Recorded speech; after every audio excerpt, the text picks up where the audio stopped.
a studio with a wall of thick black brick. The old way that I did things doesn't do the trick. For a new way to appear, the old ways they must die. And so we pray for that beautiful day when God reverses time. Oh Lord, my sweet Lord, I feel you in the earth. The candles, they are glowing in the old forbidden church. And the robed ones pray every day, they call you from your tomb. And when at last you're born, forgive me for recording this on Zoom. Oh, praise the name unspeakable, oh, praise the tentacle God. Let your blood and life seed flow into the sod.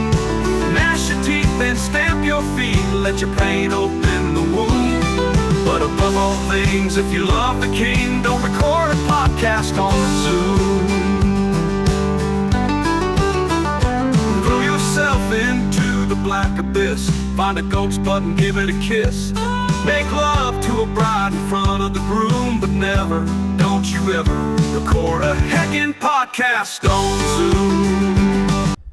Check 1, 2, check 1, 2. God, I wish I could sing. If I could sing, I don't know what my life would have been like. I don't know if I would have ended up a comedian if I had a deep, flowing, powerful, beautiful voice. I would probably learn to play the lute. I'd probably hang out in forests, sit by trees and streams and just play the lute. Birds would land on my shoulder. Lonely, beautiful hikers would come by and hear my song. They'd be drawn to me. For sure. Maybe a little confused at first, nervous but not scared. Nervous because they never felt anything like that before.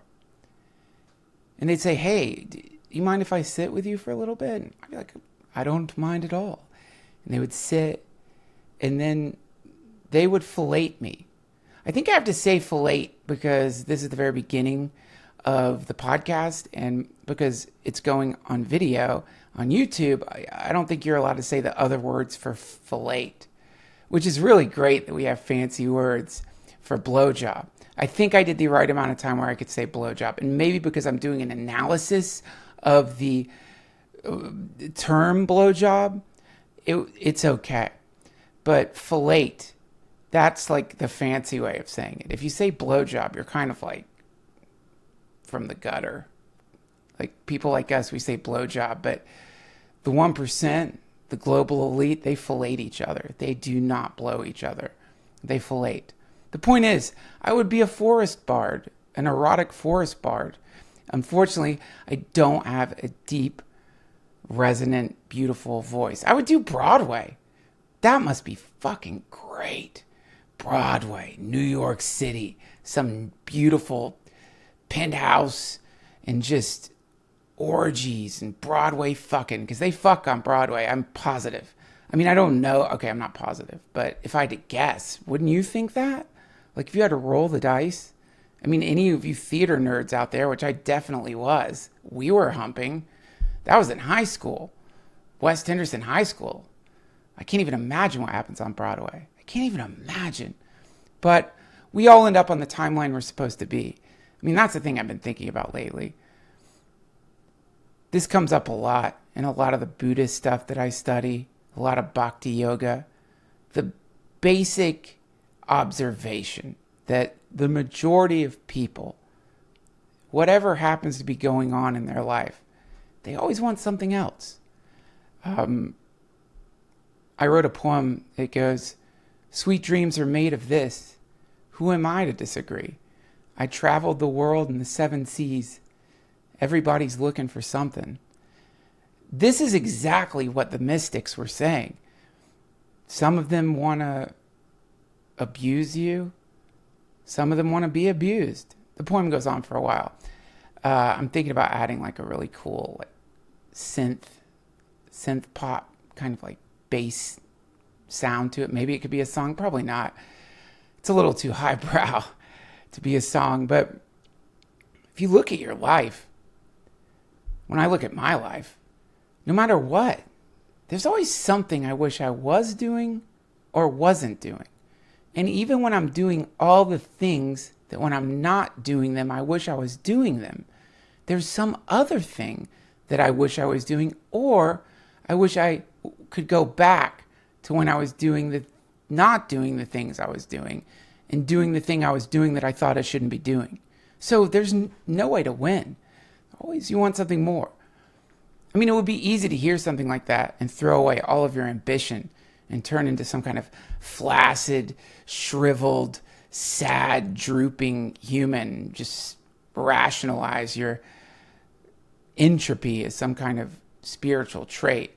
But I don't think that's what they're talking about. They're not saying turn yourself into the flaccid, dangling, noodly penis of a old sailor who retired a long time ago and went through hell out there in the sea, and now it's just gone. It doesn't matter what he does. Even the pump doesn't work. That thing people use to pump an erection, it's like the air goes into some vortex in there, the vortex of his soul. He goes to the doctor. The doctor's like, we're going to have to call NASA because this is impossible. Like, where is the air going? And then NASA comes to this old fisherman's house, and that's the beginning of like E.T. too. And it's sad because the fisherman has to reveal that he made a deal with the sea witch who put a terrible vortex in his balls that like sucks everything into it, leaving him infinitely, mysteriously flaccid. But that's when E.T. comes back and uses that healing finger to touch his balls. Or maybe E.T. comes out of the... It depends on the kind of E.T. You know, these days, I guess, if we're going to do E.T. 2 and you want it to be a success, you're going to want it to be violent as fuck. You want to do E.T. 2 the way the Book of Revelations does the return of Jesus, which is violent. Like, this is not nice Jesus anymore. This is... I think he rides a lion, but I could be wrong about that. That might be a different myth. But that could be like it. Like that would be really cool in the trailer too. I don't know how you would shoot that or how you could show that, but some way of showing E.T.'s hand just bursting out of the man's scrotum during a physical would be awesome. And then maybe E.T. climbs out of his body and then heals him. Anyway, the point is, if you look at yourself honestly, you might realize that some part of you is always plagued with the desire to be something else. And you have to ask yourself, how useful is that? Sometimes for me, it's useful. It's definitely got me to the gym. But now when I'm going to the gym, I'm going there because it feels good. I like to exercise now. I hope that doesn't make you hate me. I just enjoy the way it feels. It's so simple. And because I'm always up in my fucking head, just bench pressing 300, 400 pounds, it brings me back to the moment. 90-pound kettlebell clean presses, it makes me connect with the earth again. Hanging out with my bros in the steam room, telling each other our dreams. This is gym life. It's beautiful. But I didn't want to do that at first. At first, I would drive to the gym, dreading it. And then sometimes I would leave. I wouldn't even go into the gym. How insane is that? I'd be listening to an Audible or something, and then I would just think, not today. And I'd drive away. But I sort of made a deal with myself because I understand myself, at least to some very small degree, which is if I start getting into a pattern and keep doing it, then I will stay in that pattern for better or for worse. And then sometimes I would go into the gym and just sit down on the comfortable couches and like look at my phone or like try to write a joke or something in my computer, all procrastination. And then very slowly, very, very, very slowly, I started exercising.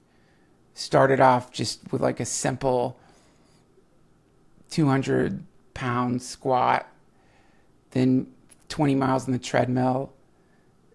And then the third time, I guess I was doing like, I don't know, hardcore glute squeezes with admanium clamps and that new electroshock thing that they put on your nipples, which does work.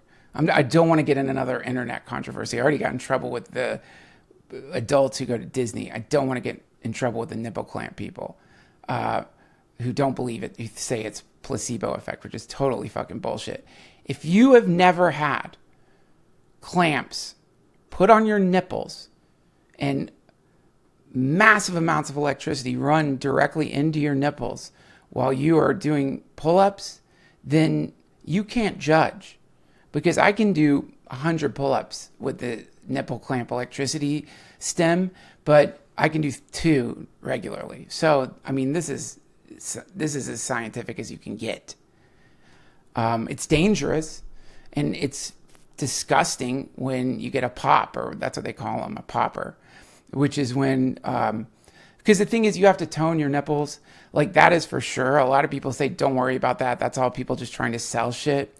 The toning lotion for people who want to like do a lot of pull-ups. I use Hank's toner, which is the other stuff. It like with the menthol cream in it, it burns my nips. But Hank's toner is great. But yeah, some kid when it came in there, you know, trying to show off. He said he had really strong nips because he ran marathons and they didn't bleed. He said that when he runs marathons, he looks around and it's like a Niagara of blood flowing out of the nipples of his associates. Those were his exact words.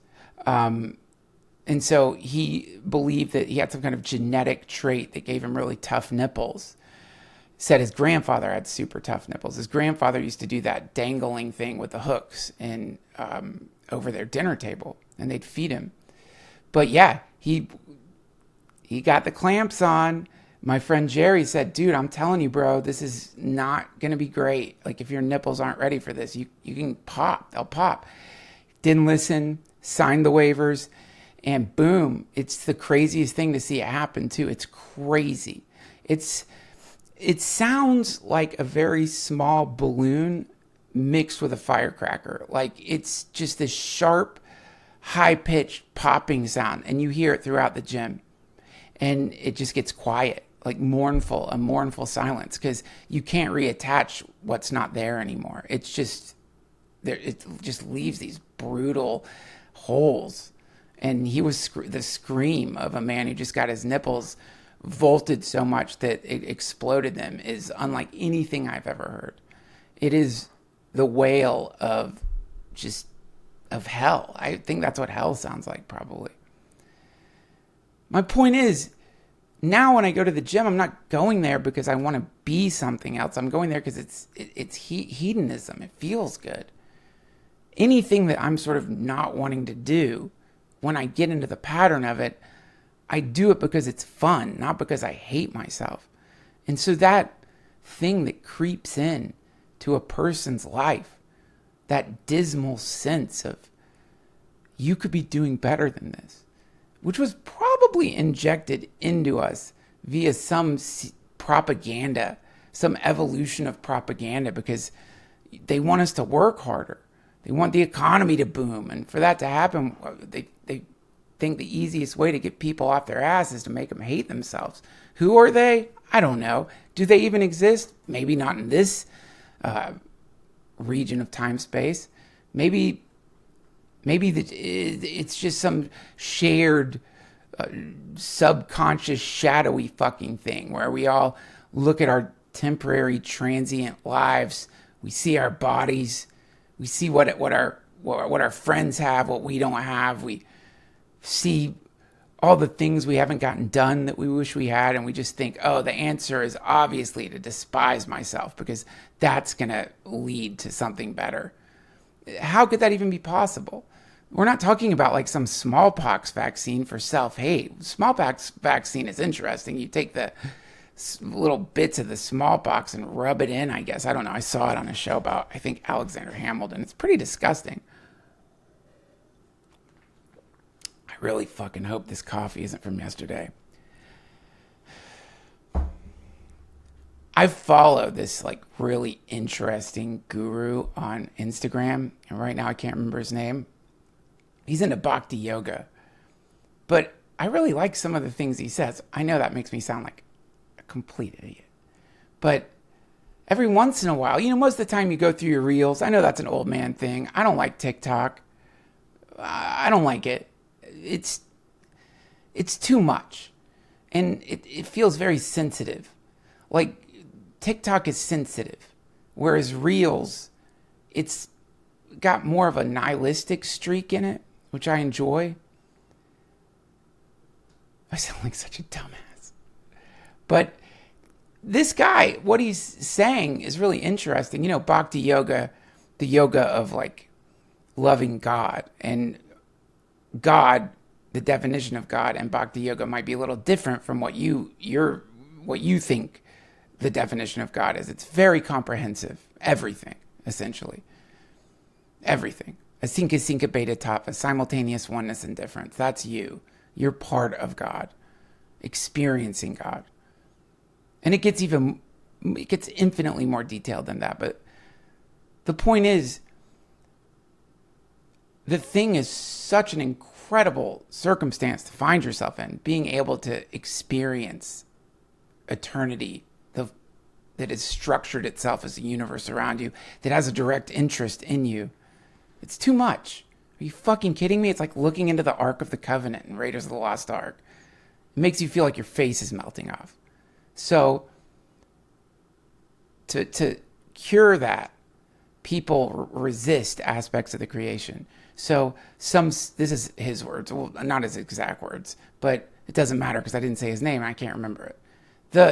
I'm going to try to get him on the podcast, though. But that he was making the comparison to a rainbow, except in this case, the rainbow is everything. And all of the different colors of the rainbow represent all the aspects of human experience. And because we are being bathed in this divine light, and it's too fucking much, we decide this color and that color are bad, but the other colors are good. But because it's light, and this is how it shows up on the visible spectrum, you can't get those colors out of a fucking rainbow. You can't scrub them out, man. You can't do that, or they would have done it by now, guaranteed. Some asshole would have found a way to remove purple. Is purple in the rainbow? Green. Some color would be gone. If there was a way to like put graffiti on rainbows, there would be graffiti on rainbows. The point is, the thing you think of as hating yourself is really your attempts at turning away from the potency of the outflow of God's mind. I think like in the movie with the fisherman, it would be cooler. I think it would be cooler if like in his balls, it was a portal to whatever planet ET came from. And it was only big enough for ET to like get his healing finger through it. But every time he did that, he had to sort of break the skin. And every time it sort of, that's the doctor's visit, is the doctor tells him, look, it's incredible. This healing finger could save the world, but you're an old man. And if this thing keeps poking through your balls, you will die. Like maybe it could happen like 3 more times. So he heals 3 more times. And he's like, I can't do it anymore. And then like some fisherman that he used to be enemies with, like he meets him again at a bar and the fisherman is like, I'm dying. And he uses that last heal from E.T.'s finger to heal someone who was his enemy. Like they sit together in his house, really like, I don't know, sea shanties are playing. And he pulls his pants down and he's like, just trust me, Jim. This is the only way. And they're both weeping and E.T.'s finger just pops right out of that taint or balls. Probably the taint would be better. And then heals his friend and they embrace as he dies. That is E.T. 2. Hollywood, if you are listening, get in touch. Let's make this hit sequel, the sequel that E.T. deserves. Speaking of Hollywood, I don't know how many of you know that I do voice acting on a show called Krapopolis, which is on Fox. Super funny show. I'm really lucky that I get to be in it at all. Hannah Waddingham's in it. So many great actors, and then all these celebrities do voice acting on it.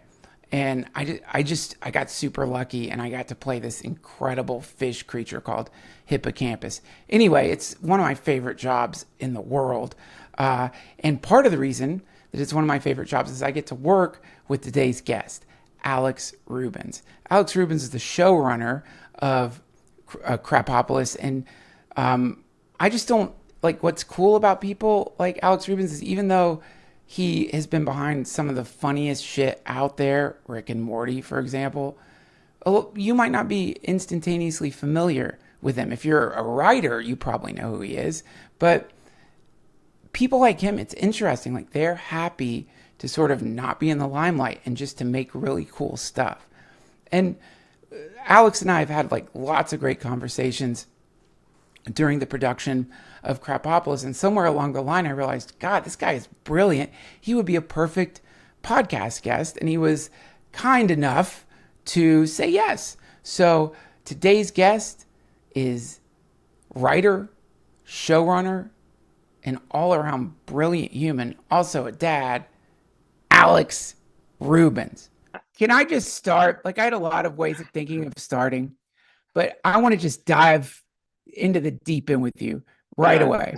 And before we do that, thank you for your time. I know how busy you must be. Yeah, no, I was so psyched for you to ask me on. Yeah. Thank you, Alex. Thanks for being on the show. Thank you. Here's my question. Yeah. As someone who is Emmy nominated, somebody who has written on Rick and Morty, Krapopolis, countless other shows, this is what I'd love to hear your thoughts on. Yeah.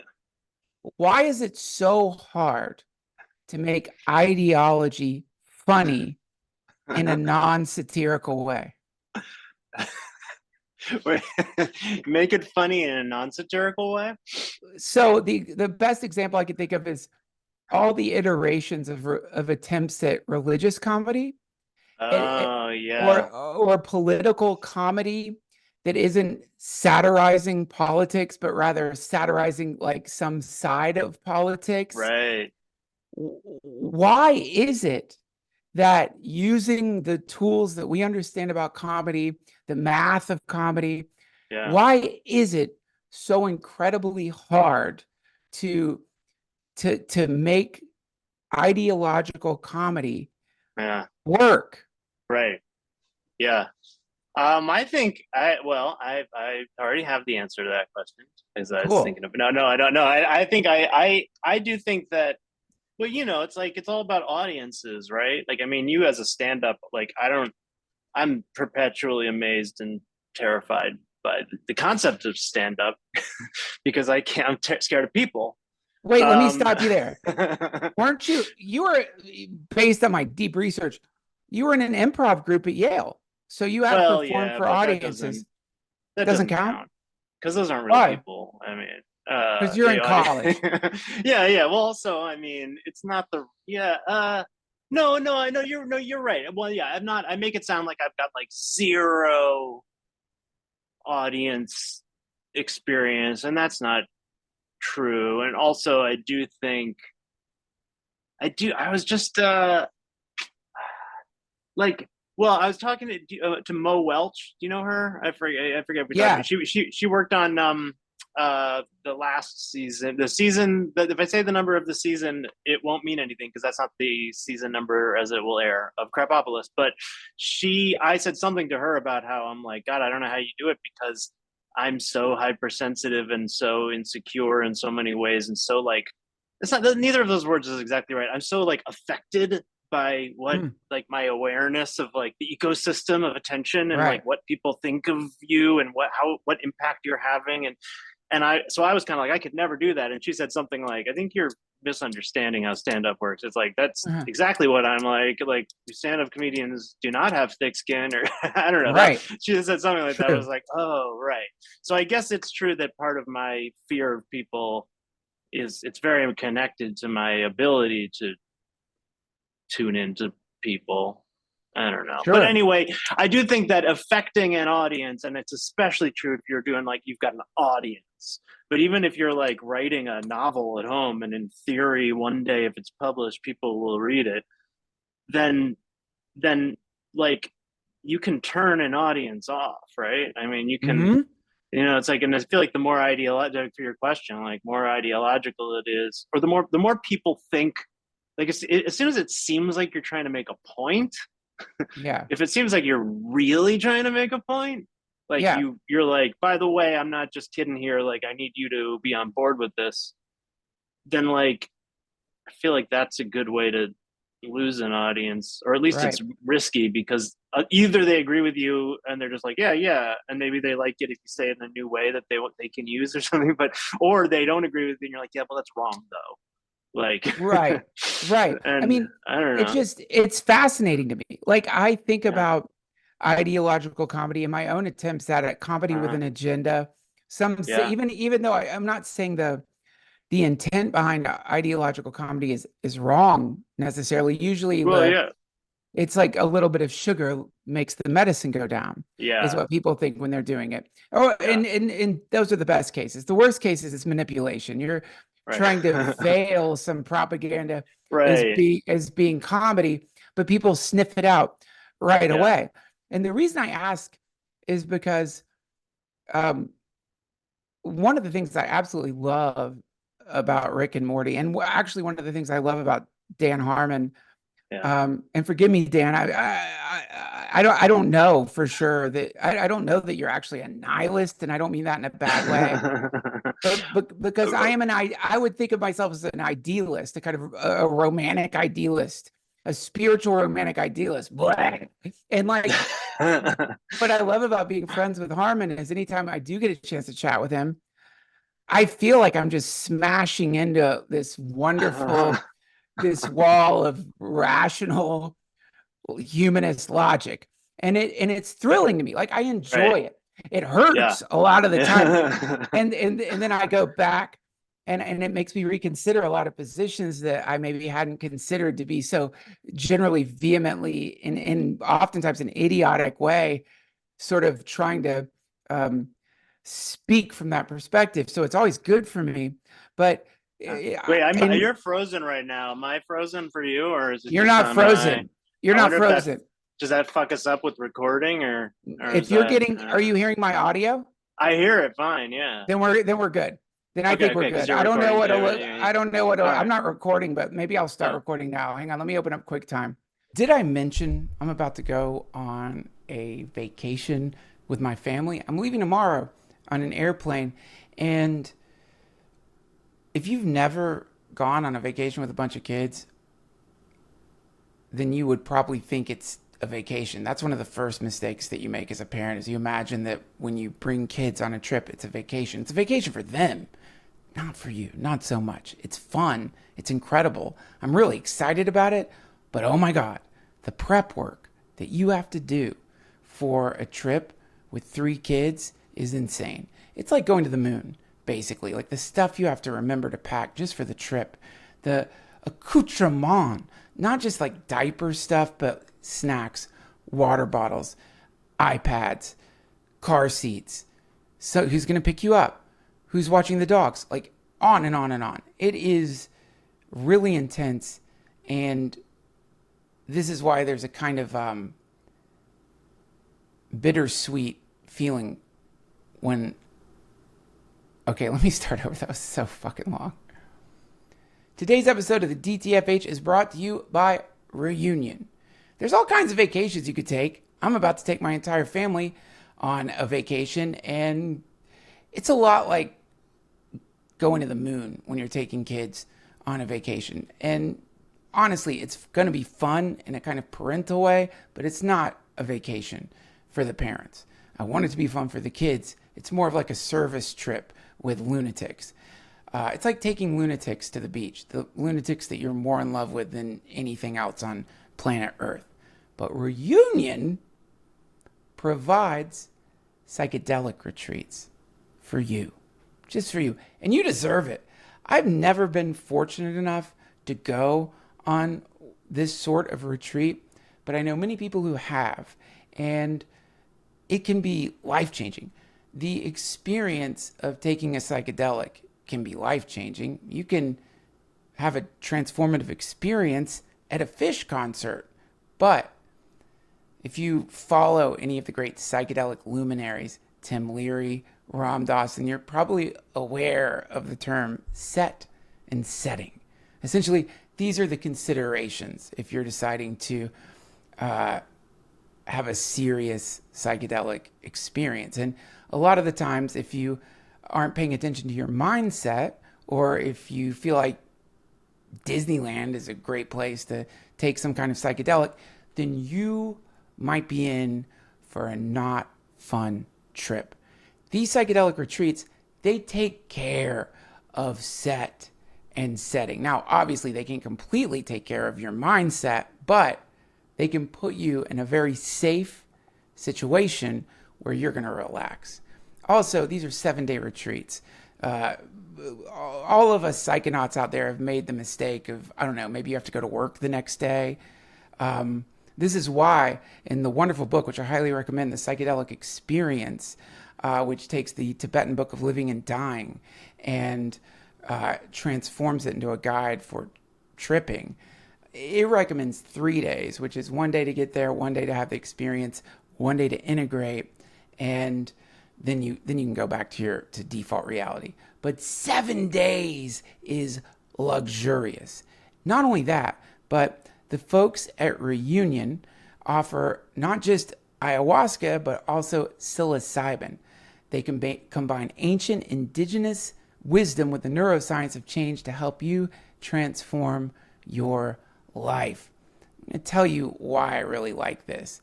Number one, they have doctors there, which is a really great thing. Like if you're like me and you're kind of like conditioned by the West, there is a real sense of safety when you're entering into one of these spaces and there's like actual doctors around. That just makes me feel good. I'm not obviously knocking the shamans out there. Those are a different type of doctor, but if like me, you've been through the war on drugs and you have all kinds of propaganda that's been drilled into your brain regarding psychedelics, and it just feels good to have a doctor around.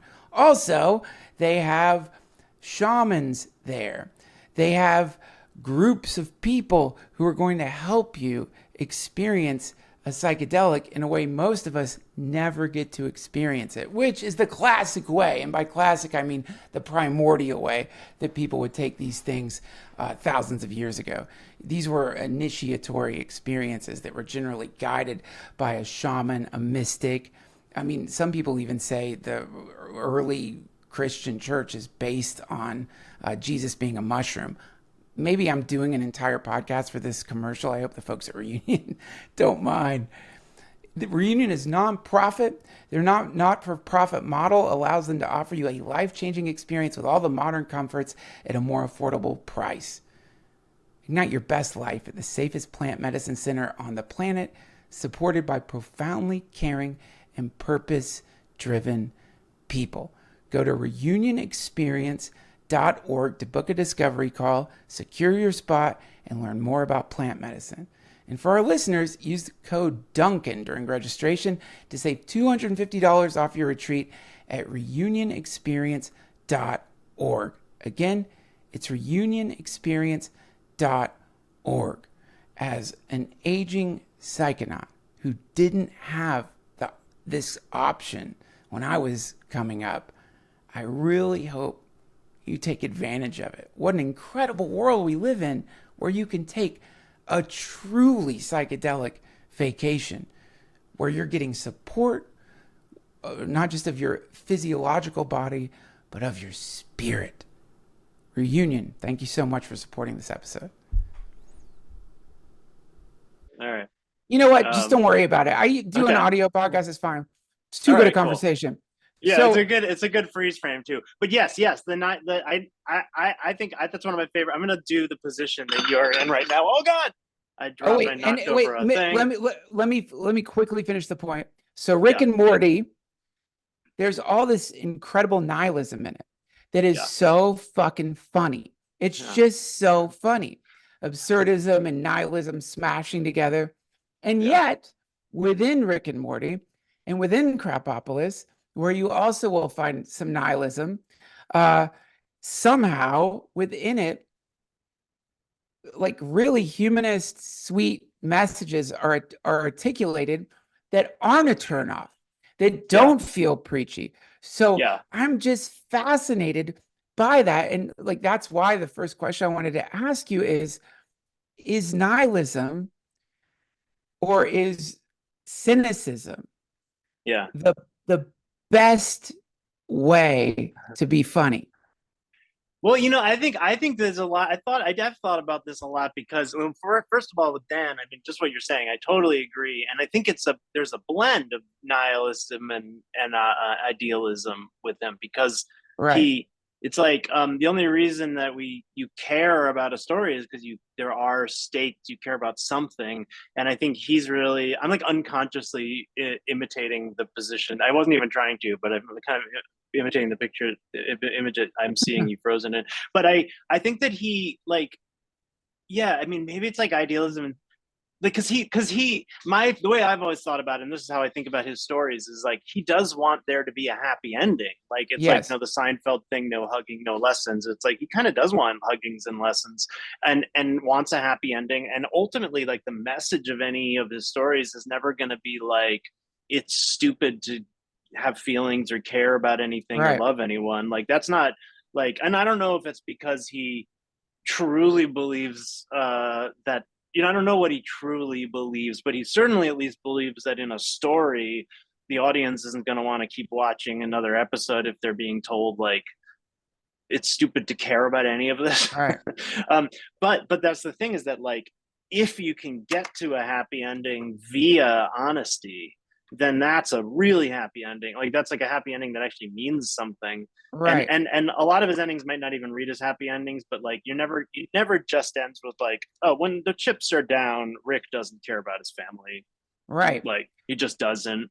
Like he might, I mean, we play with it a lot, but part of the reason I think you play with it is because there's the Harmon line from I think he wrote this, at least he probably did, I don't know, but in the it's written by Dino Stamatopoulos, the stop motion Christmas episode from Community, which was one of the first things where I was like, oh my god, this is incredible.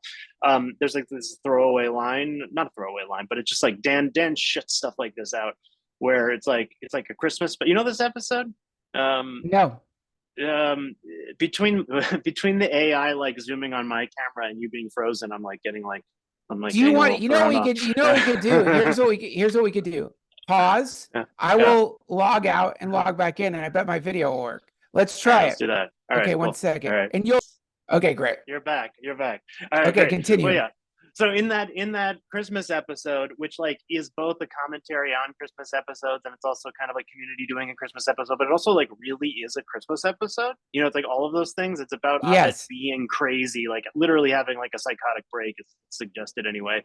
And but also it is a Christmas episode. You are watching Community in stop motion, and ultimately you end up siding with like the spirit of like it's a journey that they go through to arrive at this Christmas message. And it's like, how can this nihilistic, cynical show land on a Christmas message that does feel like a Christmas message? And again, I'm not sure that Dan wrote this, and apologies to whoever did if not, but I assume it seems like something that he would come up with either with great thought or just have it fly out of him. But Jeff Winger says something like, Christmas, it's the feeling, it's the impossible belief or something like that, that the darkest, coldest night couldn't be the warmest or something. Yeah. And brightest. And you're like, but I think that's part of it, right? It's like if you can find light in darkness, like that's the real shit. Right.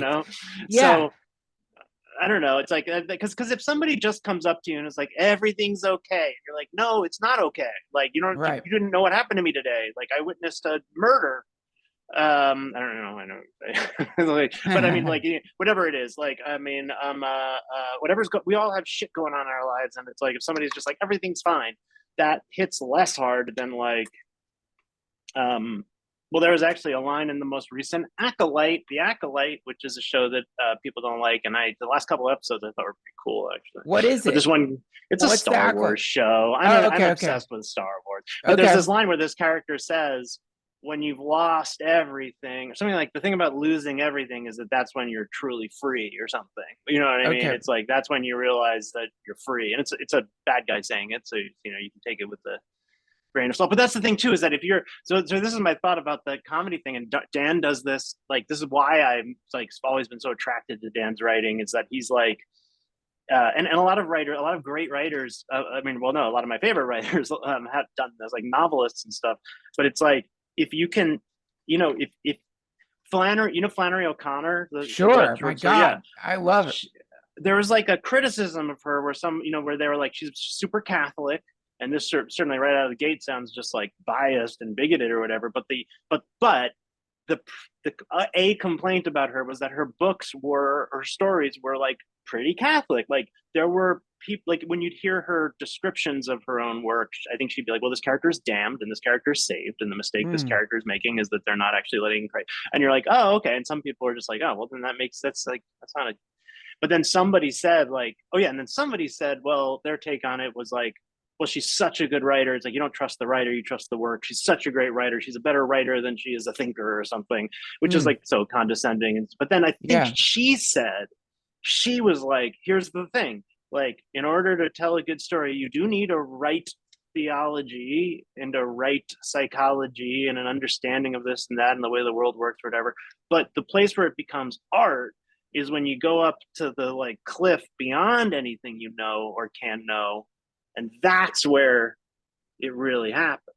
It's like the unknowns, and that's again with the ideology. Like, if you go in being like, here's what I know for sure, everybody needs to stop doing this, or everybody needs to act this way toward each other, then you're going in being like, I got to figure it out. And in some ways that's like poison that's like salt on a slug or something. It's like art and comedy as art, but also not as art. It's like you need a little like open space or something. Like, if everything's up against each other and there's no room to like move or think or look around the corner, then maybe the audience is just like, oh, okay, well, yeah, take me by the hand and guide me through, I guess. Tell me can you just put it in a letter? Can you put it in an email? God. No, that's it. That's brilliant. Thank you. That's the answer. That does help me understand it, because like in really good comedy, in the comedy you make, there's a sense of the rainbow wheel is spinning. Like, we don't know what the output is going to be. Like, it almost is in the process of telling the story. The creators of the story are trying to work out a problem on their own. They didn't start off with like, today I'm going to give a lesson about selflessness. They started off with like, what happens if we throw these characters into a situation where they have to share, but they don't want to, and they don't know how it's gonna. And then the honesty part, that's like, I guess what makes a Flannery O'Connor is, instead of breaking the characters by making them do things differently, by turning if you want to turn it into an equation, saying 2 is 3 and 5 is 6, you use those numbers, the characters, and from that, what is produced is what she's talking about, the thing off the cliff, because it is. That's one of the things I loved about like Midnight Gospel. Like, I mean, there are a lot of things about Midnight Gospel that are amazing. But like right out of the gate, like even before, like even when you first start watching it, and you're like, oh, this is crazy and cool and funny and amazing. But like, and you start to get like a shape to it as you keep watching, like, which is one of the things I loved about it. Well, that too, just the fact of that alone, is like there's the conversation, like, your and this is great about talking to you, like, and your sense of humor and your comedy, but also your thinking, like, you aren't like closed minded. You know what I mean? Like, and like Midnight Gospel was like, I mean, explicitly, because of the conversations, is like so just like willing to be like, I don't know, it's like the good I mean, sometimes like when people are like, nothing's off limits, it's like an excuse to just like abuse people. And with you, and you've got the absolute positive version of it, at least in my experience, which is that you're just like, and I relate to this, and I think Dan is like this too. And I think it's like Yeah. if you like, there's no like if the top, it's a question where like, well, imagine a world in which blah blah blah. Like, you don't seem particularly prone to be like, oh well, I don't even want to imagine that. Like Right. like a No, moral right. objection to a concept that isn't even real. Right. You have to let yourself, you have to, if you're really going to utilize this incredible human brain that you have, to then try to domesticate it by saying Yeah, this area and that area is off limits, how can you understand the world? If you yeah, can't really put yourself truly in the psyche of reviled people, serial killers, the worst people ever, to really try to understand yeah, why would they do that, then I think you're limiting yourself in a terrible way. But I think yeah, people like us, um, we, well, I mean, like, I think this is true. Like, one of my friends is an actor, and he got back from a movie that he shot, and I realized all the cliche shit you hear about, like Heath Ledger and like actors getting kind of damaged by the characters that they play, which I always thought was a little bit of horse shit. I realized, like, oh my God, it's true. He became right. a difficult personality in a difficult job for an extended period of time, Yeah, and he couldn't just shake it right away. He did, yeah. but Because if I you're saw, really doing it, you like are really engaging in the. You're yeah, not just like, yeah, yeah, yeah, and so in that mode of thinking, there would be a lot of hubris in imagining that allowing yourself to go here or there wasn't some danger. I mean, yeah. Mark Maron has this hilarious joke, and it's old, so I could say it on a podcast. The joke was he's afraid to read Dianetics. I saw him, I don't even know if it's a standard joke. He's like, I'm afraid to read Dianetics because I feel like, a few pages into the first chapter, I'll start going, this kind of makes sense. Yeah, Right. yeah. So like that's the other within that self permissiveness, there has to be some like willingness to disentangle yourself from Yeah, whatever you get wrapped up in. If I'm not careful, like a classic example is I let myself go on very dark conspiracy message boards, and I do yeah, it because it's fun. I look at it as emerging folk stories. And I yeah. think it's interesting in watching the way maybe folk stories originated in this kind of Yeah, like lack of full information, projection of the unknown. It meets and then gets added to by the crowd, and then yeah, sort of yeah, blossoms into something without an author, with multiple anonymous authors that might have some truth here or there. But yeah, if I'm not careful, if I'm not careful, then when I see a plane flying over, I might be yeah. like, oh, those are fucking chemtrails, Right, you right, know? right. Yeah, And so yeah, I think, there must be, uh, within this mode of creation that you're talking about, and you've made me realize that the reason I love you and Harmon and a lot of my friends that I really love, it's because they are like that. Because we can explore concepts, ideas without right. me worrying about Yeah. being rejected. But don't you think that within that, it's a little bit like, you're really going to read the Necronomicon? You Yeah, sure yeah, yeah. about No, that? exactly. Yeah. No, I totally relate. I'm scared. It's scary. I'm actually kind of like glad to hear you say that, because I feel like it's like weakness on my part that I do. If I'm being really honest, I do sometimes feel like, well, if I let myself think down this, like I police my own thoughts. Like the thought police are me, for myself. Yeah. Like there are thoughts that if I, and the Dianetics thing is perfect, where you're like, well, what if, like, or not even like ideas or thoughts or ideology. Like sometimes if I'm like really, really, like, there have been times when I've been like really high or whatever, and I find myself thinking, if I just like let my mind go in this direction into the fourth dimension, will that be me going crazy? Like, do you cut to me in a padded cell, or am I dying? You know what I mean? This thought where I'm like, well, what if I'm like, because part of me, and it's in direct response to the part of me that's like, just fucking relax, dude. Because I'm often not relaxed, and it's like a metaphor for like letting yourself chill out or whatever. But Yeah. like, but if I imagine just like true, if I just start being like, I'm like got my eyes closed in the dark, and I start seeing patterns or something, and I'm like, let's just lose ourselves in these patterns, shall we? And part of me is like, what if losing yourself in those patterns really does mean losing yourself? Like, what if what's going on here is that a normal like defense mechanism has gotten shut down and it's there for a reason, Yeah. and you're not Right. supposed to go down that rabbit hole because you might not Mm. come back.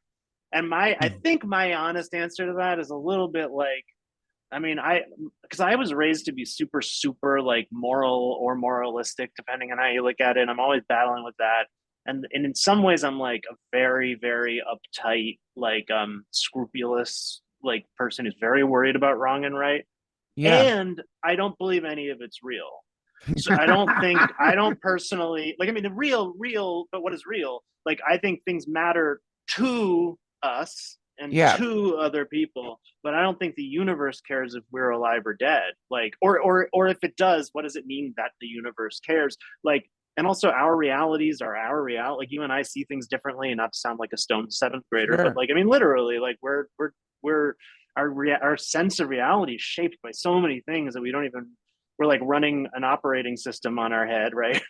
I was just talking to a guy at a wedding that I met a long time ago who always seemed really like smart and weird and interesting, and then I found out he works for, oh, you surely know who this is, Krishna Murti, is that his name? Oh, Is that his name? damn. Yeah. Yeah, I mean, I know who Krishnamurti is for sure. yeah, he works for his foundation or something. I Jesus. don't know Wow. exactly, Cool. but he was talking about, and he was like saying, this is like, party conference dinner. This is your kind of wedding conversation. But he Yes. was saying like, you start to realize that like reality is a game your brain is playing, or not. That's not exactly how he put it, but he's like that it's a way of processing things or something that your mind is doing. And then once you realize that, where does that leave you, and what do you do, and stuff like that. It's a little bit like the Ram Wait, Dass stuff what that was it? What was his fucking answer? yeah, no, I didn't get that. He God changed damn topic. it. Yeah, he We started. don't let him change the topic. That's what we're trying to figure out here, man. I'm wiping myself with my heart. But Beats. you know what? I actually started. I brought it up again later at the dinner table, and the guy next to him, who I later realized is himself like a super like spiritual, or like or at least like very involved. Like he's done some stuff in that world. I don't know exactly, but at first I didn't get that, and it seemed like his response was like, all right, because I said something like, oh yeah, well, Henry was saying that the self is an illusion, and this guy's like, well, or, and I thought he was like, I thought he was coming in like, oh, the self is an illusion, hippie, all right, relax. But he was coming in, it's like oh no, he's coming even further from the left, like his thing was like, yeah, but isn't the illusion of the I don't know, But maybe the I illusion got is derailed. real. Now you Yeah, got so now yeah, like you yeah, and then you get into this like you're in some terrible pinball machine yeah. of just Well, and bouncing I from live in, yeah, I live in the pinball machine, but I think part of the way that I've been a little chiller lately is that I'm like, oh, but who said it's supposed to not be a pinball machine? Like, what I mean? Like, right. there's this like binary thinking, or like false dichotomies or something. What's the wrong right? I grew up, my universe is very like, here's how I was raised. Here's my moral universe that I still live in, even though I don't believe it anymore. Like religious people I know who stop being religious, but still think God is going to kill them. You know that thing. You Mm. know anybody like that?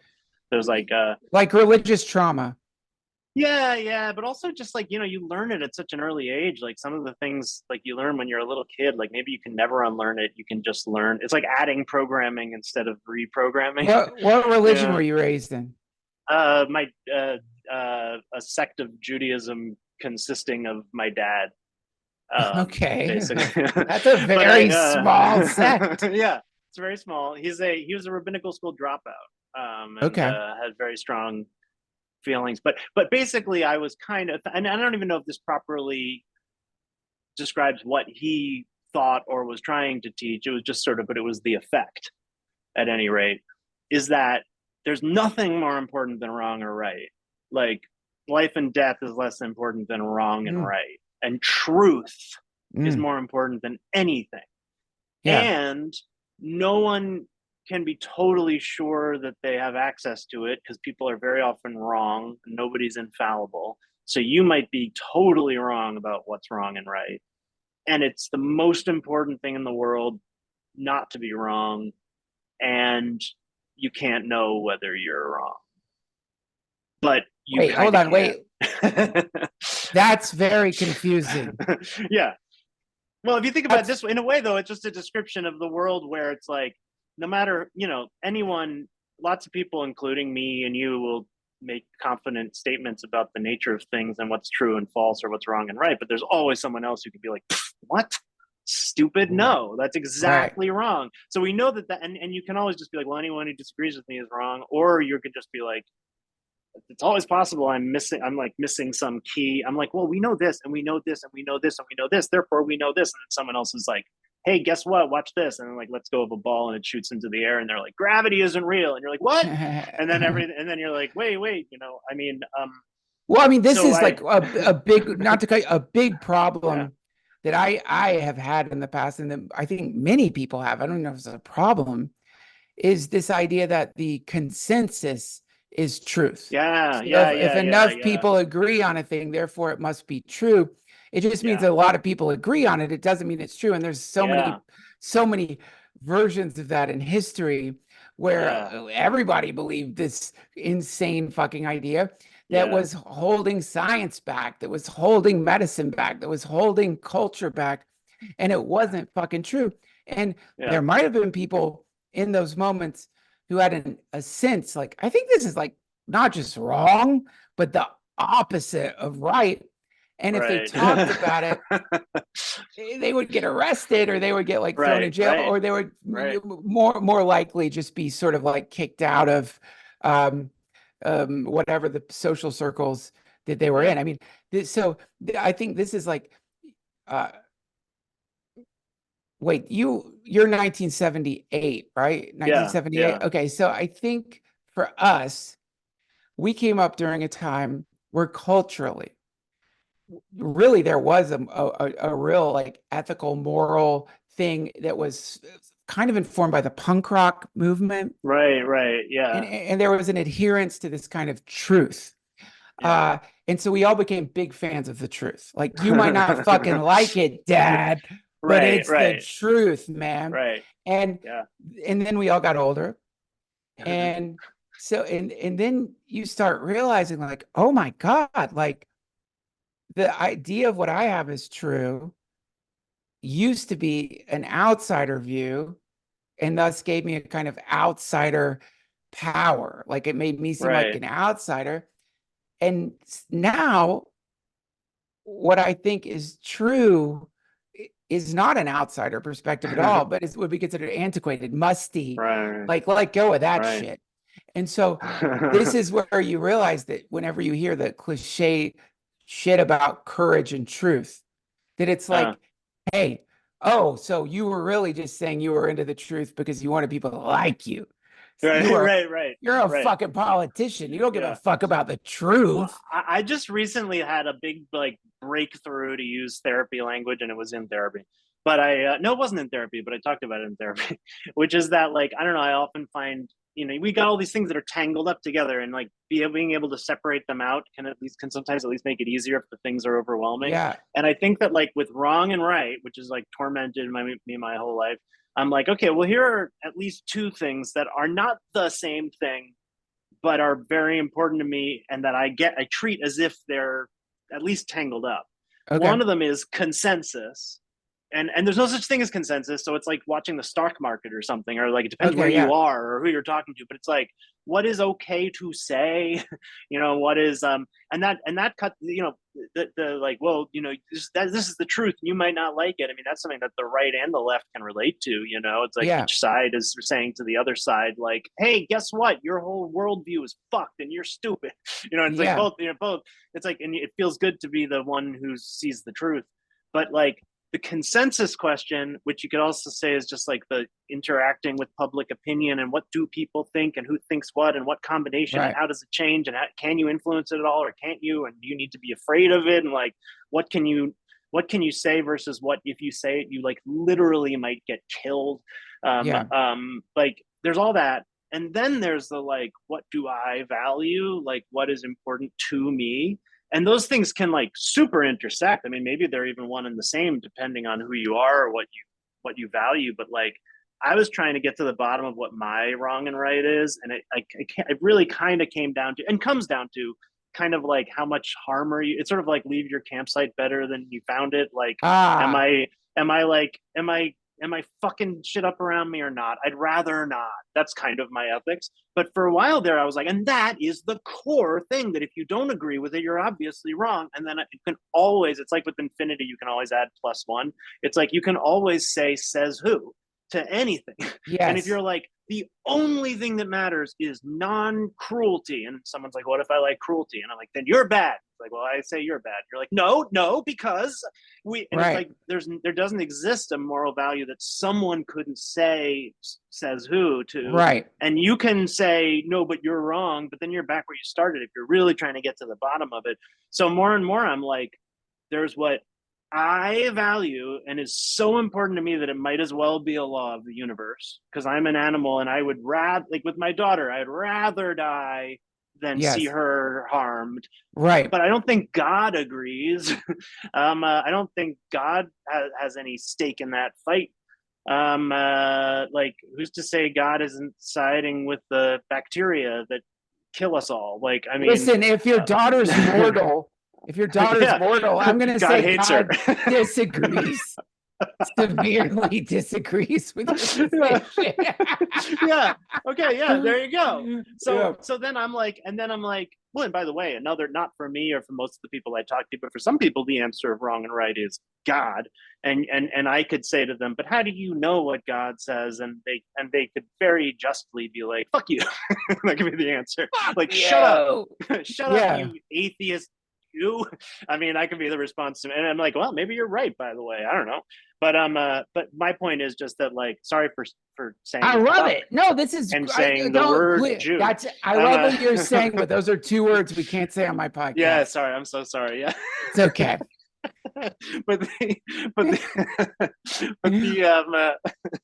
yeah, anyway, I mean, so what I've come down to is, I'm like, so if you're thinking about getting lost in a dangerous rabbit hole, or like you're reading conspiracy theory, if I started reading Mein Kampf, would I turn into a Nazi? Or like, if I listen to Charles Manson's music without having my defenses up, am I going to start murdering someone? Short answer, no.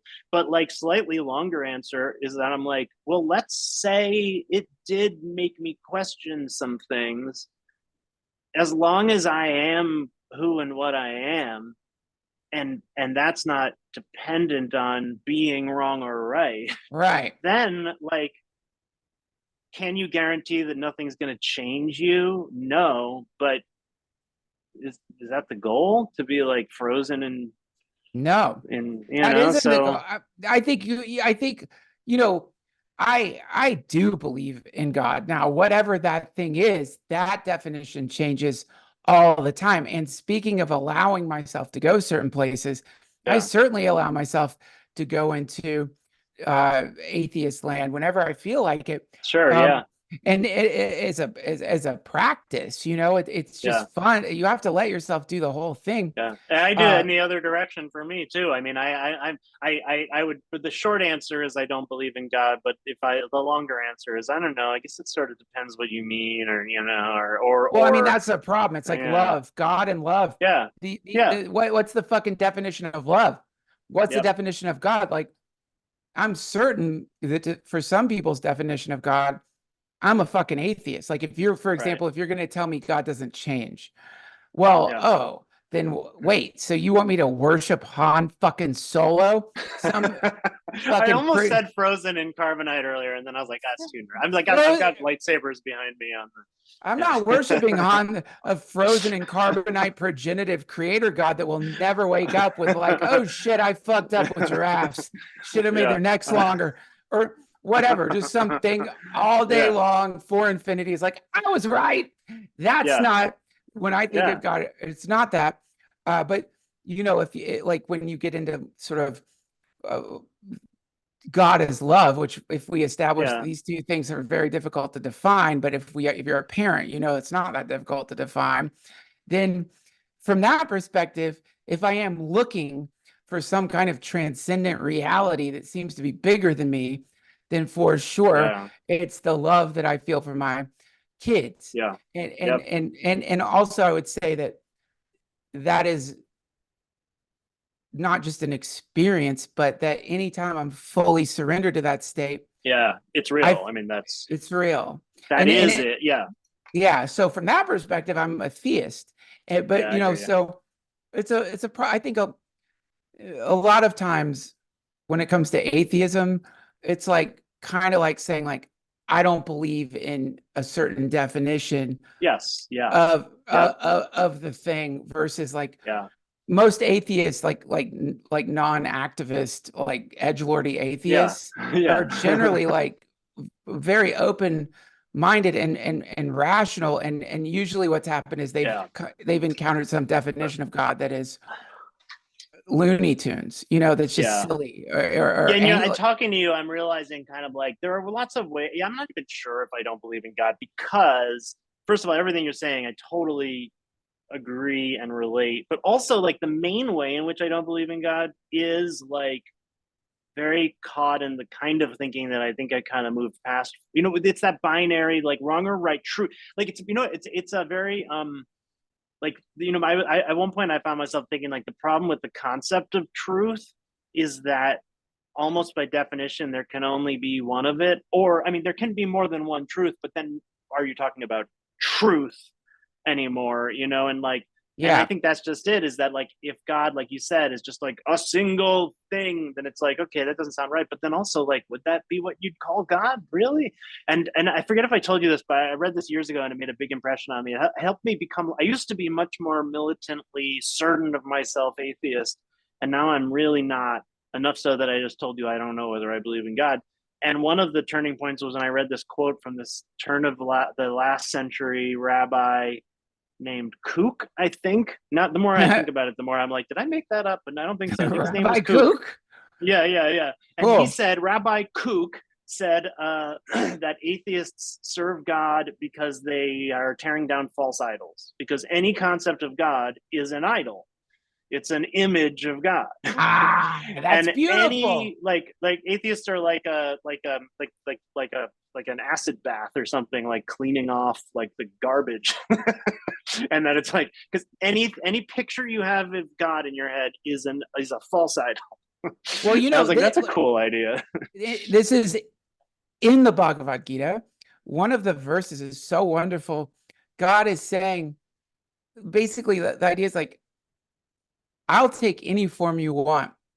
Like if any form you want, like you don't have to worship me as this or that. And so I think the verse goes, to the atheist, I am death. So it's like, that's great. That's great. So it's like in that particular form of mysticism and bhakti yoga, the sort of definition of the thing is secondary to the passion within which one connects to it, and that the love that one has, and especially if the connection to it is the pursuit of truth, because the pursuit of truth, if there is a God, must also be the pursuit of God. And so in the pursuit of truth, there is no difference in the passionate pursuit of truth from a scientific perspective, a purely secularist perspective. I mean, purely like, when you run into like the real scientists who are like, we're just trying to make things better and find out how shit works. And they're obsessed and in love with it. This is bhakti yoga. Their version of God is and their rituals are scientific method, peer review, all of these things. But so the quality of it, the what's filling in the ice cube tray is very different from someone burning incense in front of a Ganesh deity. But within these two communities, what you have in common is the encouragement of dialogue regarding the subject matter, the sharing of information and stories, and a general passion in the pursuit of what each considers to be the truth. Now, yeah, revelation. So I guess structurally, in some way, you could find a lot of weird similarities there. But then you could also say, all right, so I love shooting heroin. Am I worship? Is that my ritual? Is that my God? Yeah, you know? Why not? You know, see, that's where you become someone I love, because that's an off-limits thing to say. You're not allowed to say that. Well, you know, Kurt Brownohler, he had a funny joke that I really liked, where he was saying, like, I worked with him on a movie, and he was saying in his stand-up, he said something about how, like, he's like making fun of people who climb Mount Everest or something, and he was like, when people die climbing Everest, they're like, well, people, it's because it's what he loved, like, it was more important. And he's like, okay, you can call that person a hero if you can also call people who die of heroin overdoses heroes, because it's the same. He's like, he just loved it so much, it was like, it was his, you know, it was worth it, like, it was worth the risk. He pursued the thing. Yeah. You know, and by the way, and I don't know, maybe Kurt's point, I don't think so, but I think maybe Kurt's point was like, see, they both are stupid, but part of me is kind of like, I don't know, they're as valid as. Well, I mean, yeah, it's like so it's sort of like a question of like, why are we here? Which is a dumb question, and any answer to that is probably dumb too. But if you, especially if the why we are here, no answers to it are dumb. I mean, well, if you apply the why we are here to anyone other than you, probably it's a dumb answer, because you can't really speak for the rest of us. Like, you might be here to live as long as you can and to do the standard normie shit, but maybe not all of us are like diving into time space for the same reasons. And the severe judgment of people in the sport of extending their lifespan and making as much money as they can and not ruining their lives is a real bummer for those out there who are like, I just kind of want to like slowly disintegrate and feel good as much as I can. I wouldn't recommend it. I've tried that. It's like, sadly, the real disintegration like eventually becomes very painful is the problem, but the prelude to disintegration is a joy. And what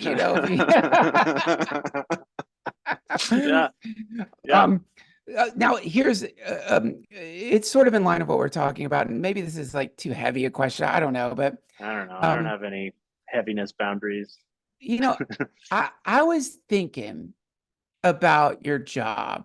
Number one, how intense it is, like, it's very intense, and how insane it is that you're able to stay sane, because like my just rubbing shoulders with it, with the Midnight Gospel, and my encounter with the complexity, the number of plates you have to keep spinning, the infinite, endless pressure of looming deadlines, the translation for the network, the ways to handle notes or not to handle notes, the art of collaboration and how you can't be a yes person if you want to make something good, but you also can't be a no person if you want people to like want to work with you and respect you.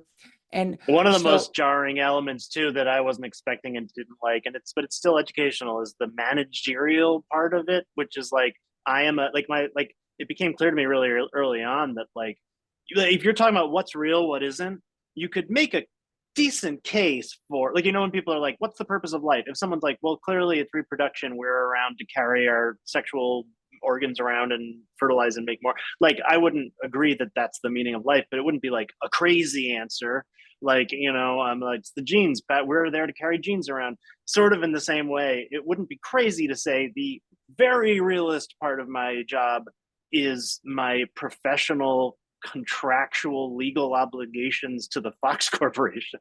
Like that, it's like that could get me in some extreme cases, and I'm not even sure what they would be. It could probably wind me up in jail. Like, like, whereas not like how good I am as a writer, it's like, I mean, maybe I could piss some people off and they could murder me, I guess, but okay. So here's the comparison. Yeah. Or a weird precedent. And I was just at the airport and picked up some book by the one of the creators of that show 30 something. He wrote this book about, and it was interesting to me because though he is a success, he's not, and he admits it in the book, he's like a working director who made, God, Jesus, so many fucking things.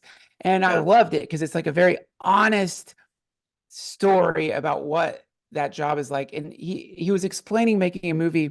He said a movie, and it's the same for TV, is a pirate ship. And that you're sailing this pirate ship filled with like all of these different pirates, these different insane personalities, and there's like environmental forces, like bad winds, no wind, like the unknown, the map is wrong, all kinds of shit that just comes up out of the blue, and your job is somehow to keep that ship above water and going in some general direction via this ability to differentiate. You can't have the same communication with all the pirates. They all speak different languages. They all like have different skill sets. And so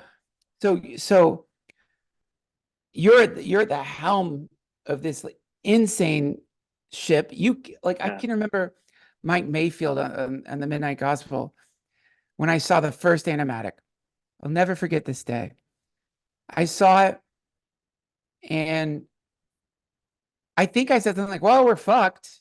Like it was horrible.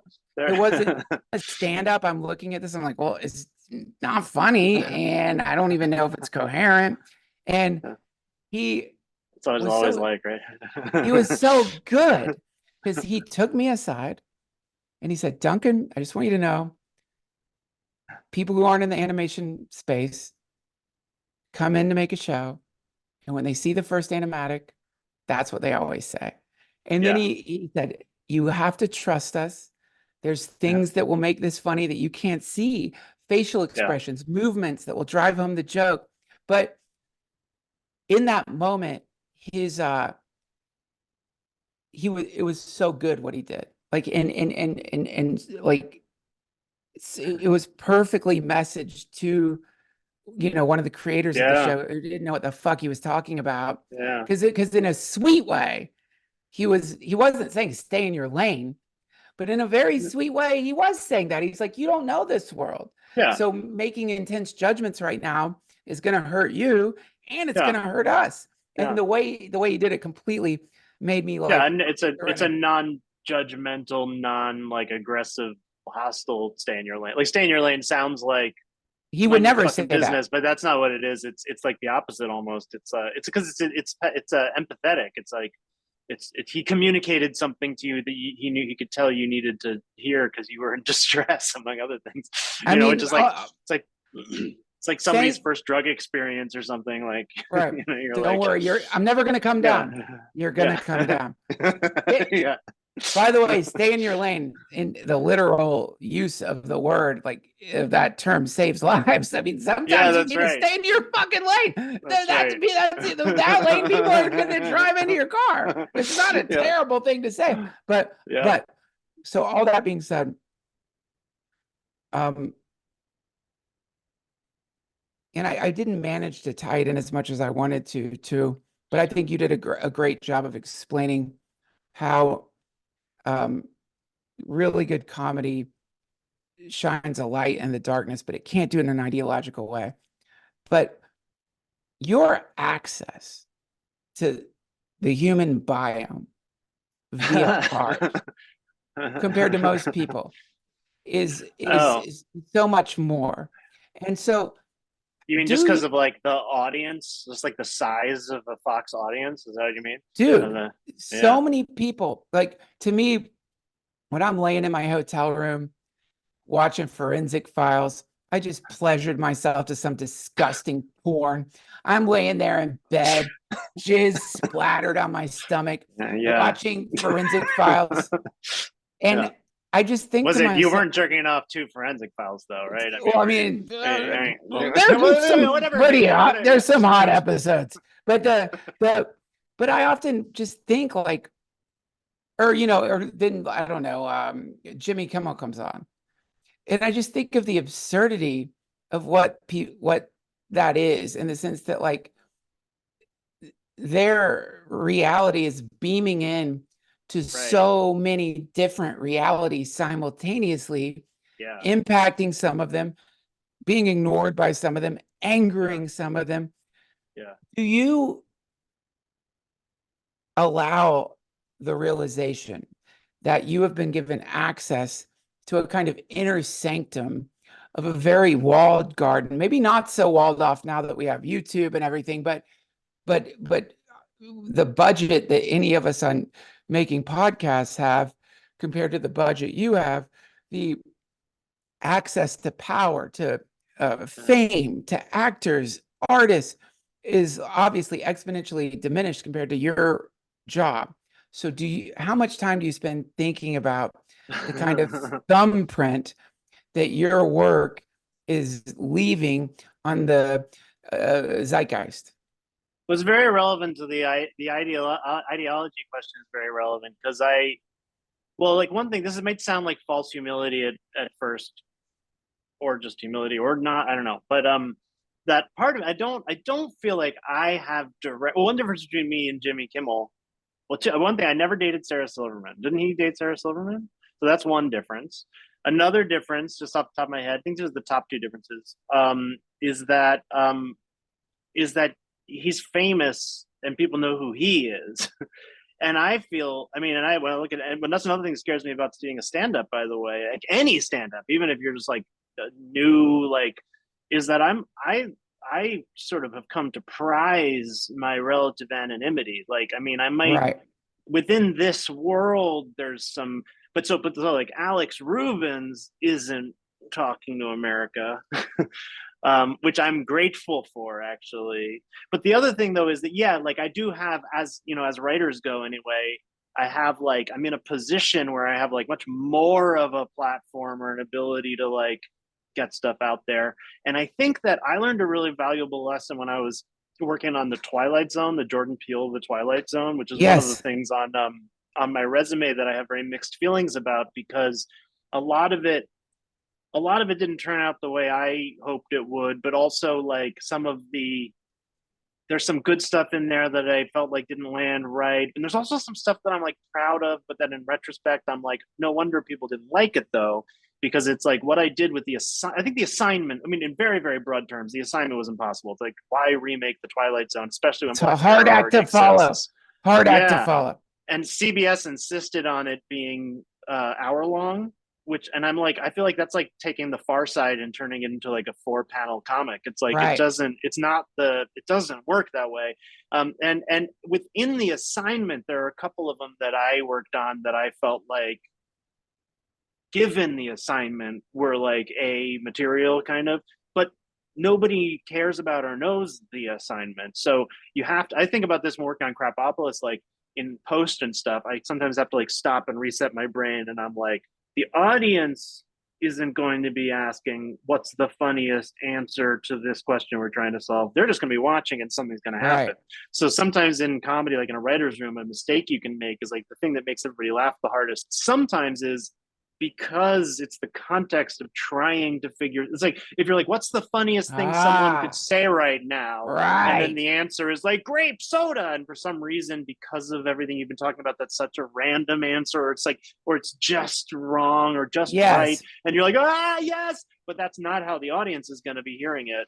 Right. I'm an incredible improviser. That's why, do you see, I just came up with grape soda like that as an example. I don't know how you did that. Yeah. What is grape soda?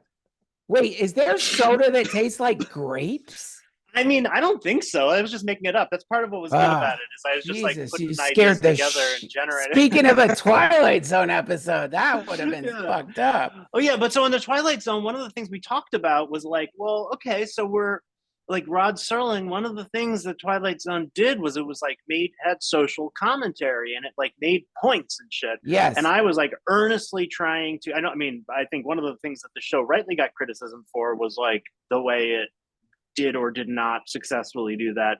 But in thinking about it, I thought about it a lot, because I was like, oh shit, right, no, that's right, this is responsibility. And before I knew that the show wasn't going to be well received and wasn't going to be like, I'm like, okay, like we're addressing the world. Yeah. And my thinking was very much like what you said earlier. It's like, I think that if we come in with a lesson, that's automatic failure. Yep. You know, and then I've been kind of where I ended up landing, and this is where I am on Krapopolis. Like my shrink would sometimes be like, well, why don't you put that into an episode? And I'm like, I kind of don't get to just put something into an episode exactly, like for Right. various reasons. But also, but even if I could, if I'm like, okay, I want to teach everyone to be a little less selfish, then like the way you do that isn't by teaching a character in real time to be less selfish or showing someone being selfish and then they realize they're wrong. Like probably like, I mean, I wouldn't be like, if you gave a supercomputer like super intelligence, like the quest, if the game, it's Inception is my point. So it's like, if you want someone to be less selfish, maybe you tell them a story that's encouraging selfishness. I mean, that's a bad example because that sounds like I'm just saying reverse psychology. But You're talking about Curb Your Enthusiasm. Right. I mean, like what in any given episode of Curb Your Enthusiasm, what is the message to the world other than the, like, here's a person making all the worst mistakes you could make and getting the justice of the divine handed down to them in this hilarious way, infinitely. And he represents, in some ways, he represents like morality. He's like the voice of like, well, he's the voice of, you might not like this. Like he's like socially unacceptable truths, right? He's like, well, okay, I get that this is not a socially acceptable thing to observe, but if we're being honest, and it's like, you asshole. But you with Krapopolis very specifically, like a character like Hippocampus is like it's like we were saying also about truth and like nihilism and Dan and stuff. It's like, you know, part of what I loved about this show before I started working on it and loved while working on it is that there's this way in which there's like a moral relativism built into it. Like their ethical system is not the same as ours, and there are concepts that to us would be unthinkable. But you know, the part in that the finale, what ended up being the season 1 finale, but was written as the season 2 finale, but where when Tyrannus says like, should we, do I have to bring back child labor? And I mean, Hippo's like, yes, you know, but that's not what I'm talking about. Like, because it's like, of course. But like, it's this thing where like, what you wouldn't want to do is take a character like Hippocampus and then just have him be just like break his character and have him believe what everybody else is supposed to believe and think the way he doesn't think the way other characters you know think, Tyrannus, I've thought about it and I've realized that children are our most important resource, and now I'm going to be a better person. Awful, horrible. Who does that help? And then so there was there are places where I'm like, also Slavoj Žižek said, every time I say Slavoj Žižek said, I feel still like can't asshole, say his but name. At least you can say his name. I stammer every time. It's like, is it Zizek, Zizek, Slava? I'm sure I'm wrong, but he said that like the way you like attack ideology, and I think he grew up in, I think Slovenia was a Soviet. I think he grew up in the Soviet Union. I don't know, but I think he's at least he said something about like, if you want to attack the Soviet like ideology, he's like, attack the image of the noble peasant, like have the peasants be like bumbling, like selfish idiots. And he's like, and that's, you know, that's how you get Stalin.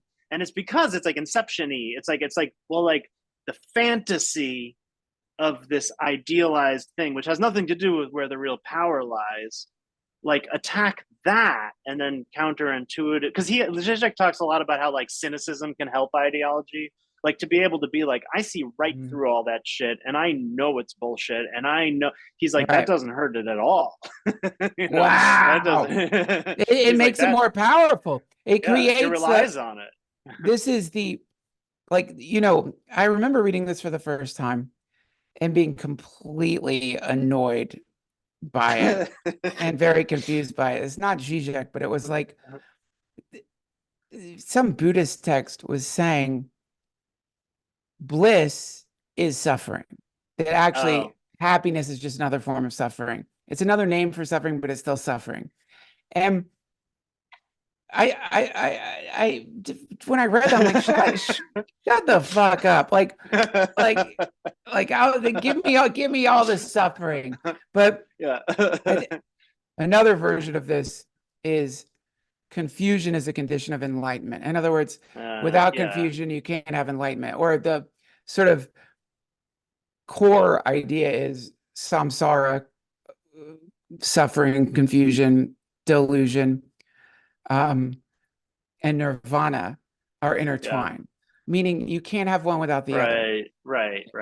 And so that what inevitably ends up happening is that in the culture, the pursuit for an ideal inevitably gives birth to the opposite of the ideal, because some resistance.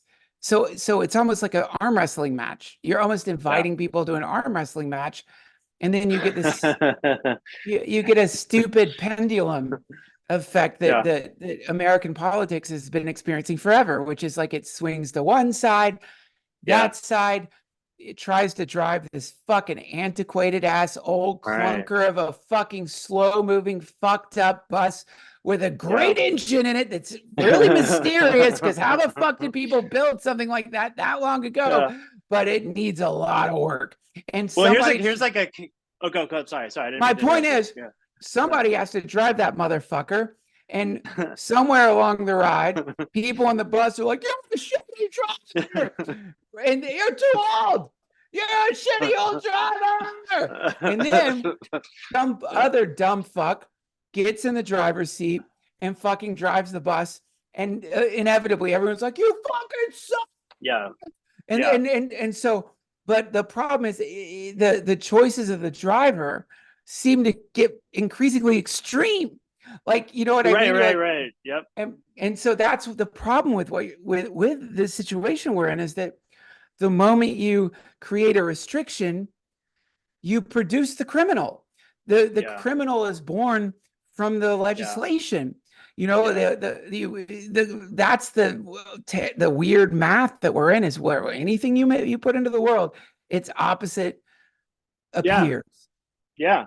I really think that's true. And I think I was like, I mean, I guess it just occurred to me as you're saying this too, that I never quite thought of it this way, but I think it's like, well, I thought this about social media, but I guess it's sort of true of democracy, that like one side effect of making everybody think in terms of power, right and wrong, the shared benefit of, shared welfare of, but also the shared power of a country that in some important noble way is based on the will of the people, but also the people like are divided, and like it probably like turns you into a like paranoid being that's like very worried about trends of opinion and what everybody thinks, and like we're all, and that's true of social media, but maybe it's just true of like living in a democratic society where we're aware of people outside of our bubbles at all, like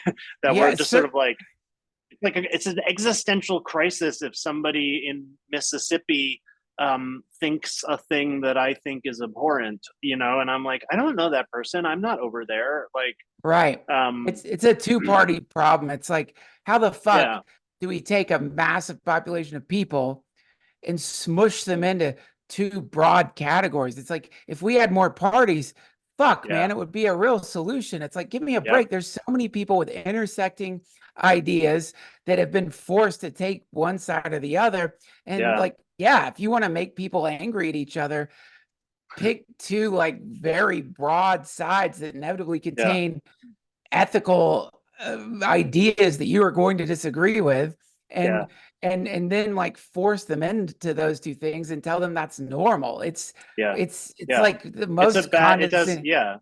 There's no way you can't. And that's why I'm grateful that, and sorry, because people know who you are, but that's why I'm grateful that I'm anonymous, because I'm like, it's so scary to me that there's not, this conversation that we're having is surely offensive to people. Like if certain people would hear it and they'd be offended by all sorts of things about it, and even the concept or like who we are. And part of me is just sort of like, you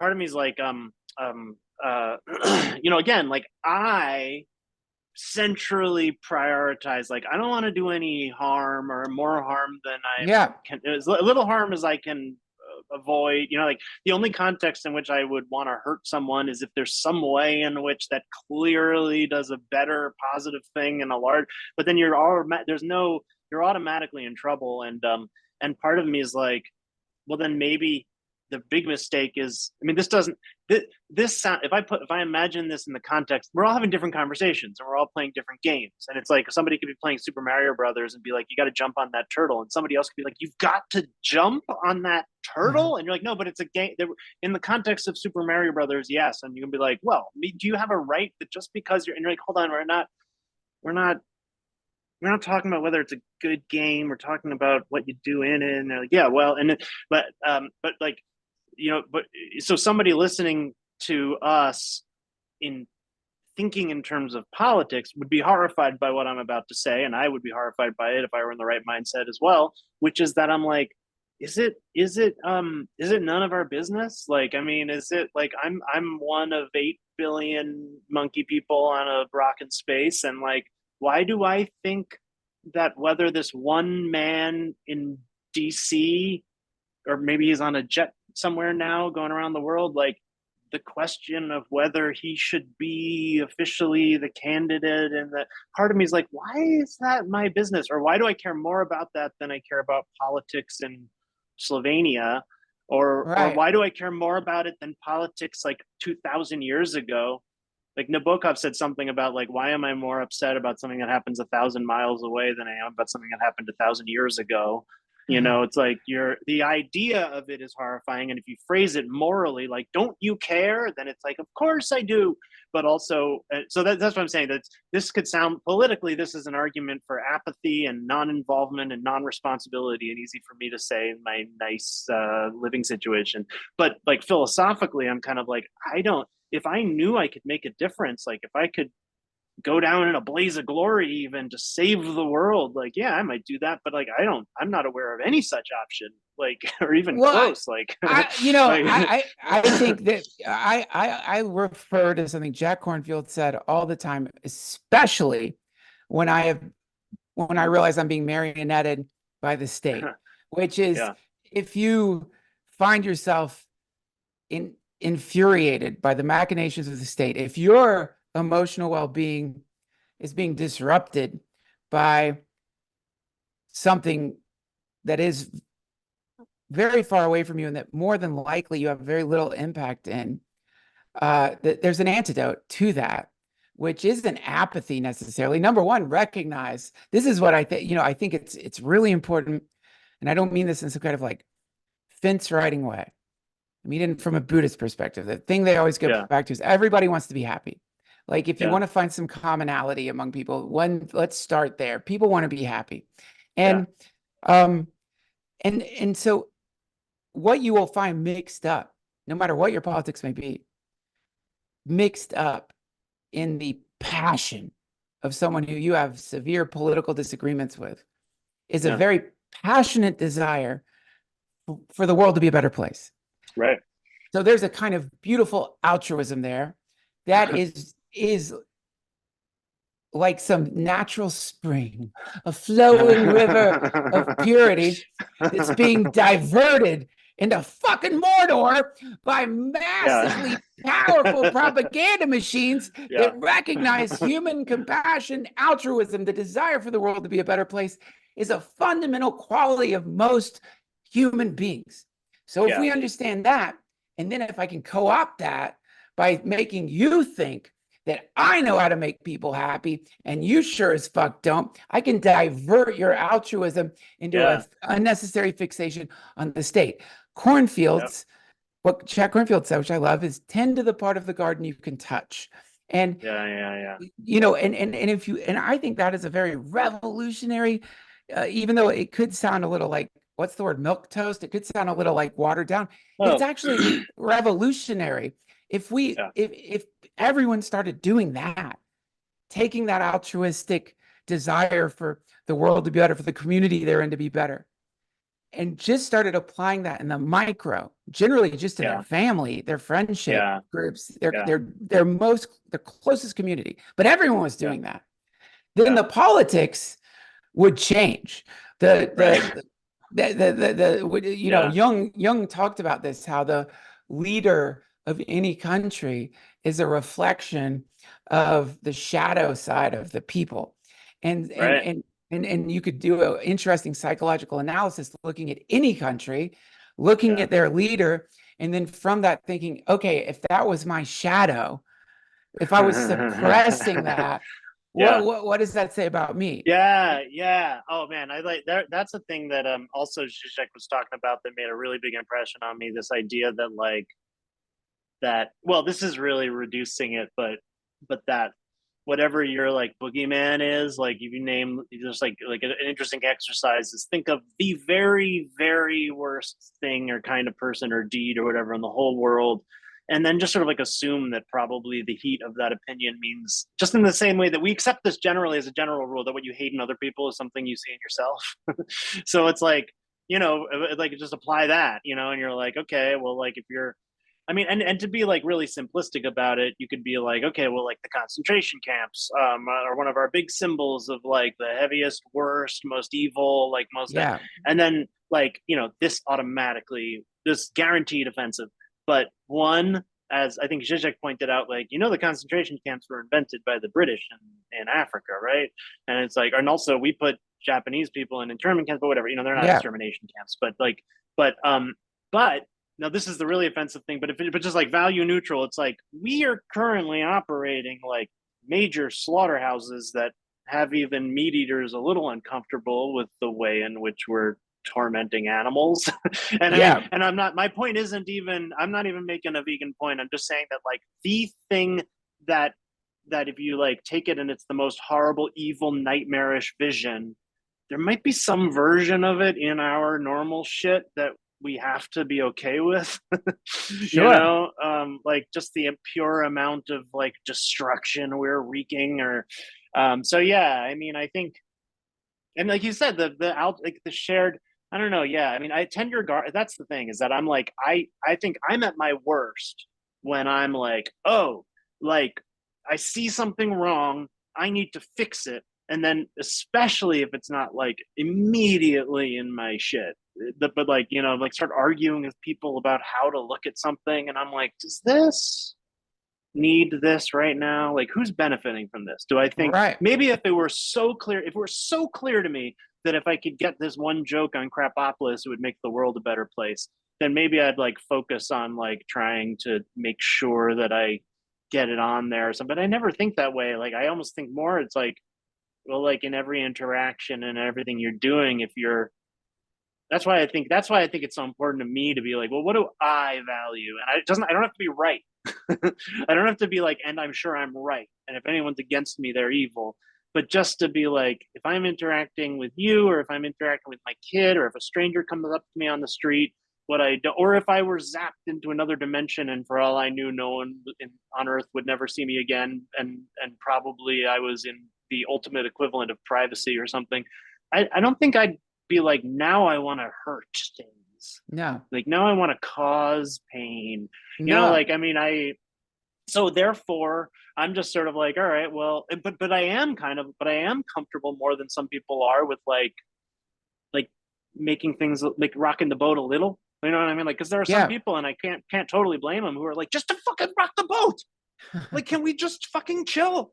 Like, I don't. And like, those aren't like idiots or monsters, but they're prioritizing peace more than I do, and I do prioritize peace, but I don't prioritize it above like you start getting into shit like justice versus order and stuff like that. But my point is just like, well, then let's apply that to like the conversation I'm having, or the thing I'm doing, or where I literally am, like, dude. And instead of like thinking, this is why I love process theology, which is the idea that God is never fully formed.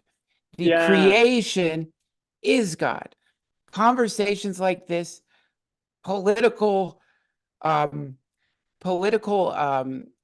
rivalries, conflagrations in the world are all the thinking of a divine mind as it tries to understand what the truth is. It doesn't know yet. And that within all of the paradoxes and all of the antithetical things, what you're looking at is an evolving mind that is trying to, and you know, and this is not just woo-wooey. Like, you can look at natural selection in a similar way, that biologically a kind of thought process is happening regarding the whole concept of the Big Bang, isn't it, that like everything is a big explosion, kind of like it's like we're the billowing clouds of like on a you know, like it's like we're entropy or something, like we're entropy and harmony. That's what's really crazy. We're the coalescence of entropic particulates that have gained enough coherence to become aware of themselves. This is the giggle from the universe, which is like, figure that out, monkey descendant. Go ahead, figure it out. Wrap your fucking head around that, man. Because I sure as fuck can't. And like, I don't know that anyone can. So this is what I like to think is like, to me, the reason I can't be an atheist is only because I can't tell the future. And it's like, and you mentioned this before we started recording, your friend is saying AI is going to become God. We don't know yet right now. And if we're, you know, to go against what Thomas Merton said, which he would say that people come to me and say, look at the world. How could you say there's a God? Look at all the horror. And he said, the fact that there's humanity still exists. Right. With our capacity for destruction and hurting each other, makes me believe that there's a God. But let's throw that out the window and look around at the world. It might be, first of all, if you think you truly fully understand God, I would like to talk to you. But some assumptions regarding God. One, we think God is static. In other words, like God can't blink out of existence. There could be a problem. God might have a problem, like a bad internet connection or in God's, you know what I mean? He might just blink out and blink back in sometimes and doesn't know why yet. So, or maybe there isn't one right now because it hasn't formed yet. And we are the formation of of divinity. This is Teilhard de Chardin talked about this. Maximum complexity, maximum harmony. This is God, the place of maximum complexity and maximum harmony. And to get to that place, you're going to need a lot of complexity. Yeah. And that's why joy is suffering, or is a kind of suffering, because you can't get to what you could in shorthand call perfection without like a huge mess of imperfection. That's it. That's it. There's a lot of dead giraffes with short fucking necks. There's a lot of giraffes that had to fucking starve to death to have those long neck giraffes. And the same is true for everything. So it's like wrapped into the beauty of the world is the annihilation of things that just couldn't fit in perfectly. And so you don't get one without the other. And which you know is, and maybe that's why like comedy is so great, is it's like acknowledging that and then somehow making that seem okay in a way that isn't based on bullshit. I don't know. I mean, listen, I could talk to you forever, but I want to ask you something. Do you notice that I'm sweating right now? No. Well, I did see that a couple of times you reached up, and I think my video quality isn't good enough or something. I can't run the AC. Hot in there? I can't run the AC during my podcast. I'm in Texas. See that? Should I? Is that? Yeah, that's why I've got this mic that Bento Box gave me that I do like scratch record and stuff on. But I know that if I do it and the air conditioner is on, then it. Anyway, are you saying you got to go because you're dying? Is that what I'm telling you that it's like podcasting in a sauna. Like I am. Like look at my shirt, man. It's like black. I know. This was a white shirt at the beginning of the. And this is a sappy way to end the show, but man, I just hope we get to keep having these conversations. Like whenever we talk on the phone, I do too, man. And I learned a lot from this conversation today. I really appreciate you answering my weird questions because it's something. Yeah, they were fucking weird. That was fucked up. I can't help it, man. That was Alex Rubens. Everybody, please come see me do stand-up. You can find all my dates at duncantrussell.com. But coming up, I'll be at Comedy on State in Madison, Wisconsin. Do support our sponsors because they support the podcast. Like and subscribe. I don't even know if that works at all, but every YouTube video I watch, that's what they say. So if you made it to the end of this thing, won't you like and subscribe and thumbs up or the things? Do the things, please. I got to get the algorithm to love me, man. I'm not even close to Mr. Beast. Not even close. I expected to have like at least 5 million subscribers by now. We got to get it moving. I'll see you guys next week. Until then, Hare Krishna.